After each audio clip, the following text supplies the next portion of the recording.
And if that can be taken away, the fear of death from people, that would be the best thing for the mankind. But that is the thing that the elite does not want people to know, because then they take their energy, then they don't listen to them. Then they listen to their own soul, their own energy. And that's very dangerous for the elite. And knowing that you can have contact with ETs, which are always positive. All the contacts that Americans say, abductions, and they rape you and you know, do whatever, that is done by the US military. They take them to underground bases, they hypnotize you, they implant you with microchips, and then they make you think that it was aliens doing it. Now, all the contacts that I have heard from Finland, and I have written the book, Our Secret Worlds, talking about these things too, they are very positive. Like, you know, somebody wakes up in the middle of the night and a little ET is next to the bed. There are, of course, many races. Like we even have a few races that are different here, but looks like a very lovely child, but is an adult. And all of a sudden gives a kiss, you know, and then disappears. And the woman who experiences that, it was just a wonderful experience with a first contact with an ET.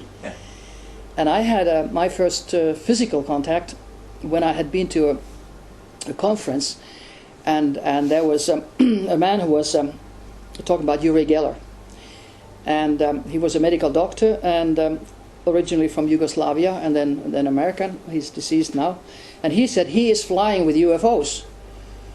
And I said, come on, I mean, you're a medical doctor telling me you're flying with UFOs? I said, why don't you take me along? And he said, where do you live? I said, I live in Lapland, in Rovaniemi, capital of Lapland, at the Polar Circle. And there's a river next to my house. It's a row house, so there are a few families, but they're used to for whatever. You know, Finns are not scared for anything. So he said, well, I have to ask for permission. And I thought, who is he asking permission for?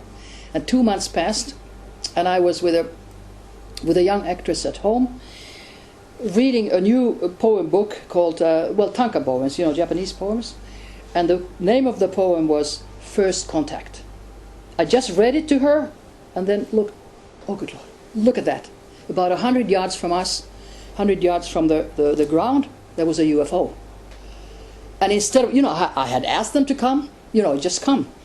I went into total panic. And so she did too. And I said, please don't come, please don't come. I didn't understand my reaction. Why did I'm not afraid of anything. Why did I act like that? It was there for 15 minutes and then flew away. And then we started explaining, it must have been reflection of the moon, or I don't know, it must have been some, whatever. Okay, next morning I wake up, open Lapland Times, Lapin Kansa. 100 people had called the police and the army and whatever, the press. They had seen something, a light phenomena, whatever, right there next to the river. So the chief of the Air Force of Lapland said it was a Soviet rocket that stops for 15 minutes to say, hi, Rauni. Right? I mean, that was nothing. Then 4 years passed. We had a new chief of the Air Force of Lapland, and he was asked about the incidents. Oh, he said it was a flock of birds. So a little sarcastically, I write in my book that, the standard of our Air Force commanders is not very high if they can't distinguish between a flock of birds and Soviet rockets or a UFO. And of course it was a UFO, because they are not allowed to tell the truth to the public without special permission. And special permission is given sometimes to astronauts, cosmonauts, pilots, to test the reactions of the people. And the reactions are not always positive. Fundamentalists, whether they are Muslims or Christians, they are afraid.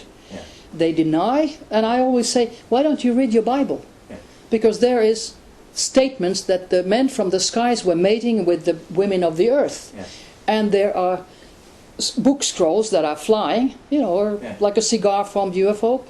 And there was a description in Hezekiel's book about something that landed, and somebody with sort of a silver armor came out and talking to the people, but only one of them heard what he was talking, and he was ordered to eat a book scroll, symbolism again, to get knowledge. And a NASA scientist drew a picture according to the Bible's description. It was a UFO. So it's all there. Thousands of years we've had contacts. Yeah. But what is most, I think, flabbergasting, which people cannot take, but with this Moscow conference experience, we are dealing actually with different dimensions, and that is also in a NASA report. That not only are we dealing with ETs and UFOs from other planets, but from different dimensions. Yeah. And of course that is very hard for us to understand, but it makes it maybe easier to understand if you think that we have a radio and you just screw the you know, the not, Sometimes and you're on different frequencies, different programs. Yeah, exactly. That's exactly what is happening. Yeah. And what is happening with your soul, with your energy. Yeah. You too, your energy is today at different frequencies. We are multidimensional. Yes. And sometimes you can feel it when you're in a dream. You just say, oh, it was a dream. You don't think I was right there, out of body, in a different frequency, living a different life. Because, you know, you said, I was a dream. And when you come all the way up, I would say that the shock of your life is that, and it happens at death mostly, that you see your connection to ETs and death. You, your soul, is one with the ET soul. Yeah. We are all one. We are all one, yeah. So the universe is one big energy field, Yeah. and then sends out like beams of us to experience and bring the experiences back to the big, huge energy field of the universe. And that's what the elite are afraid of, that people will know that we are all. That's right. All part of the same consciousness. Yeah, Same there would be no wars. Yeah. There would be only love, universal love all over the world. Yeah. And that's the aim we should aim at.